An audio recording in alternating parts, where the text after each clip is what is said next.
Ay, magandang araw po ulit sa inyong lahat for our second reading of the day. Tingnan naman po natin kung ano po ang makikita natin sa second reading of the day today. I hope kayo pong lahat ay napanood nyo na po ang ating second reading, first, second, and third reading kahapon.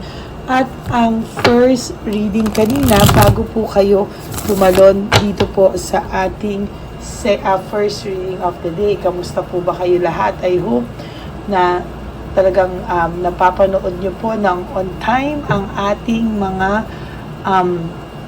videos na nilalabas natin. Ito pong lahat ay para sa inyo, no? Kaya hindi nyo pa po masyado napapanood yung second and third reading kahapon, ano? So I really hope na mapanood nyo po yan kasi talagang kahit nasa ang lupalop po ako ng daigdig, I make sure po na nabibigyan ko po kayo ng reading of the day. Kahit ako po ay nagpapalakas ng energies, alam ko po, no, na kayo po ay talagang naghihintay po sa akin na ako po ay inyong mapanood, no?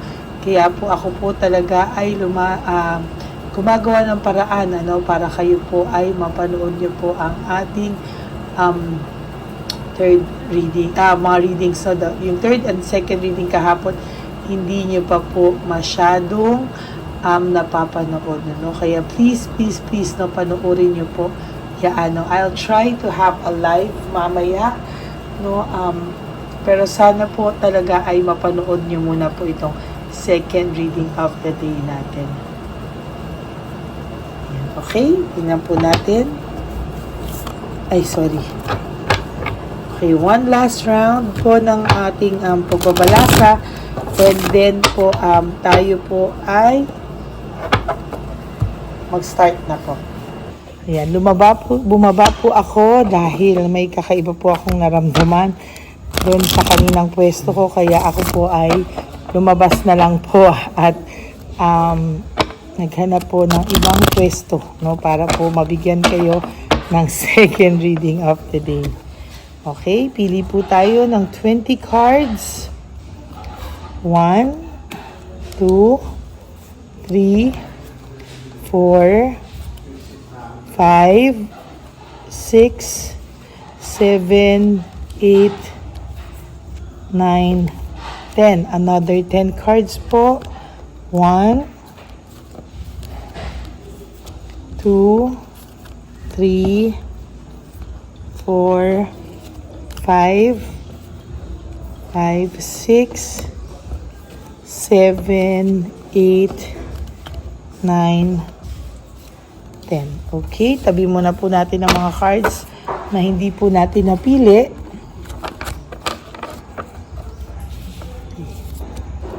Huwag niyo pong i-skip to, ha, kasi dito po ako kumukuha ng energy para sa mga babasahan ko po, no? Hindi pa man po kayo napupunta sa channel ay talagang mineditate ko na po kung sino po ang mga dapat pong makakapanood po nito. So for your first card, I knew exactly what I was doing. Alam niya po kung ano po ang kanyang ginagawa. Hindi niya lang po mapigilan, ano. For some of you, meron po itong nararamdaman na matindi sa kanyang isipan, ano. This person ay talaga pong gusto niya man pong pigilan, pero hindi niya po mapigil-pigilan for whatever reason. Ang tao pong ito ay nakakaramdam ng pagkabaghabag sa ngayon. Kasi bakit po siya nababother na hindi niya daw po kayang iwasan, ano, yung mga ganyang pakiramdam, no? Bakit daw po pakiramdam niya po ay alam naman niya po na mali, pero bakit hindi daw po niya maiwasang gawin o hindi niya po naiwasang gawin na masaktan ka po or talagang saktan ka o masasaktan ka. At talaga pong ang taong ito talaga ay hindi po mapakali, no? Parang inuulit-ulit niya po yung inyong conversation at sa nakikita ko po ay talagang nahihirapan po ang person na ito sa ngayon, ano. Gusto niya pong sanang sabihin sa iyo kung ano po ang kanyang mga nararamdaman, pero hindi niya po talaga masabi-sabi sa iyo, no. There is this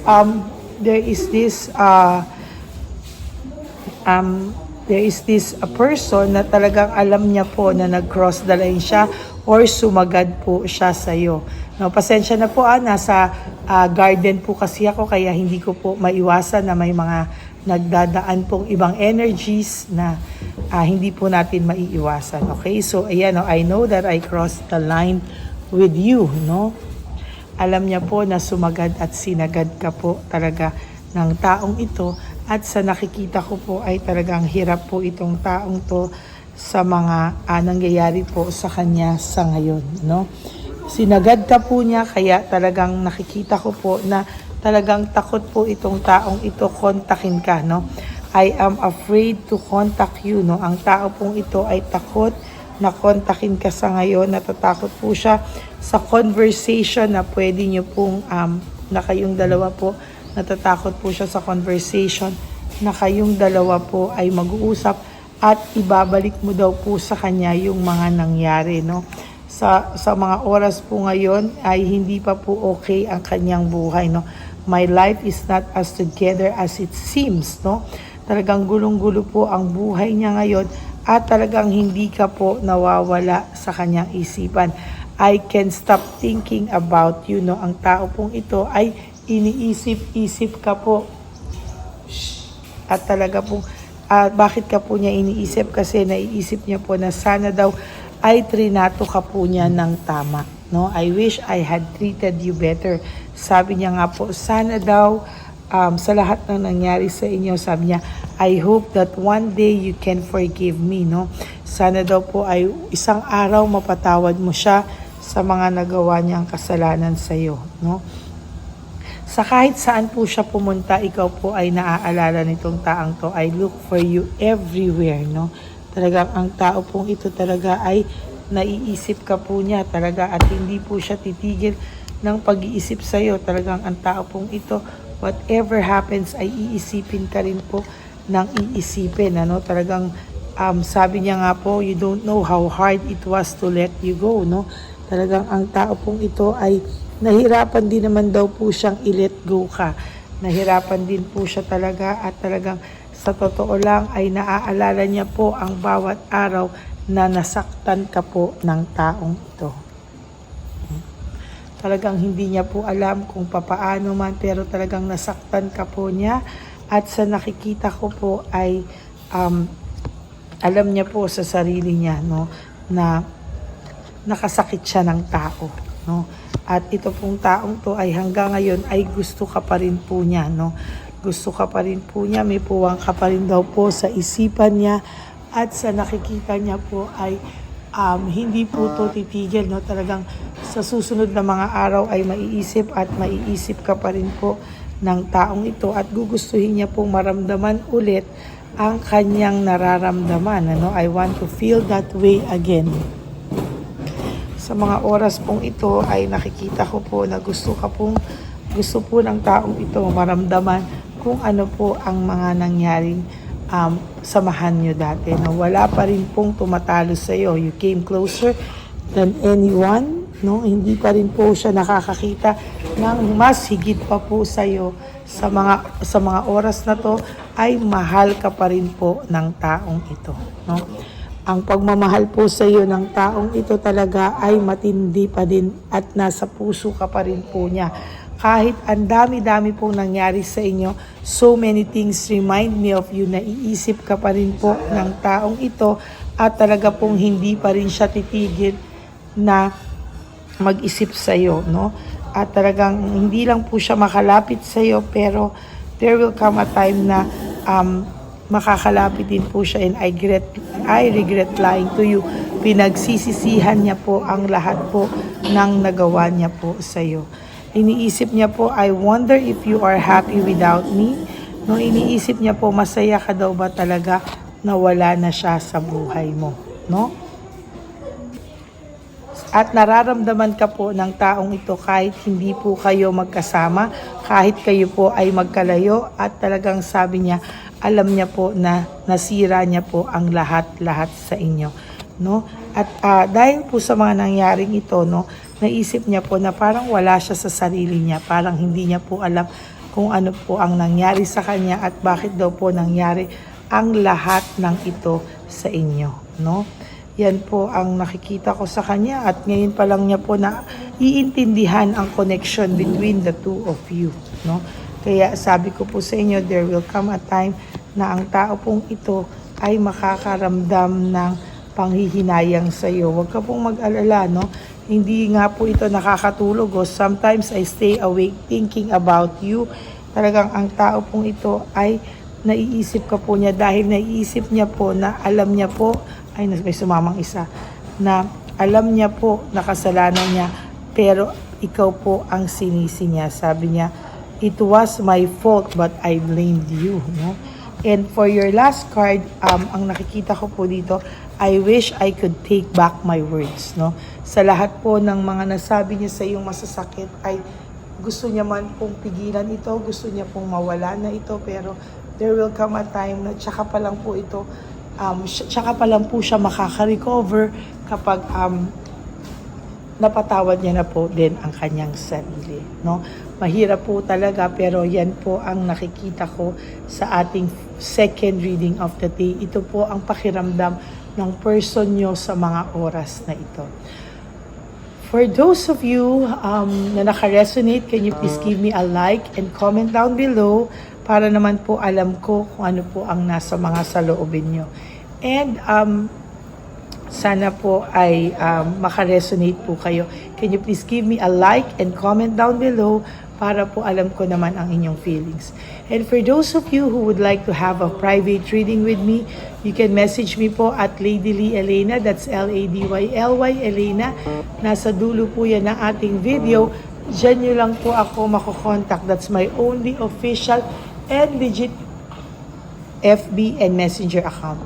And ang lagi ko naman pong bilin sa inyo ay mag-iingat po kayo sa fake account ng Lady Elena, na kung saan ay nag-hack ng mga tao at nag-i-scam po siya, no? Kaya mag-ingat po kayo dyan.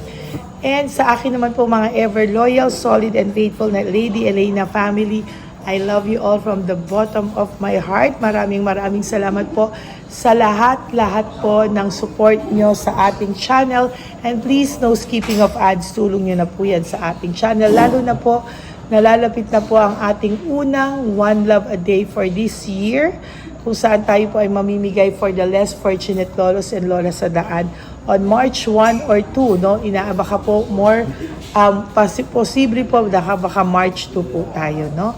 So yan po, maraming salamat po sa inyong lahat. And ang lagi ko pong payo sa inyo is just to live one day at a time. Tulong nyo na po yan sa ating sarili, na kayo po ay mabuhay ng isang beses muna ngayong araw na ito. Huwag nyo muna pong isipin lahat ng mga okasyon na darating po sa buhay nyo. Ngayon muna po, patawarin nyo po yung mga sarili. Be grateful that we are still alive. Gising pa po tayo. Buhay pa po tayo. At meron pa po tayong chance bumawi sa inyong sarili. Kaya forgive yourself and love yourself, because self-love is still the best love of all. And you have to realize that life is so short. Don't make it shorter by stressing yourself from all the pains and heartaches na binigay sa inyo ng kahapon. Just surrender everything to the divine universe and just let go and let God write your life and love story. Ako po ay magbabalik for your third reading of the day. I hope na mapanood nyo muna po lahat ng videos na in-upload natin bago po kayo tumalon sa third reading of the day later, at ngayon sa second reading natin. Okay? God bless you all, and ako po ay magbabalik maya lamang po. Okay? God bless you and I love you all. Bye! May update po, may nagpanggap pong subscriber natin na Siya po ay magpapahula sa fake na Lady Elena, kaya ayan, hinihingan po siya ng $80. At ang cell po niya ay nabigay at nakuha. Ang pangalan niya po sa cell ay Julian Albert, no?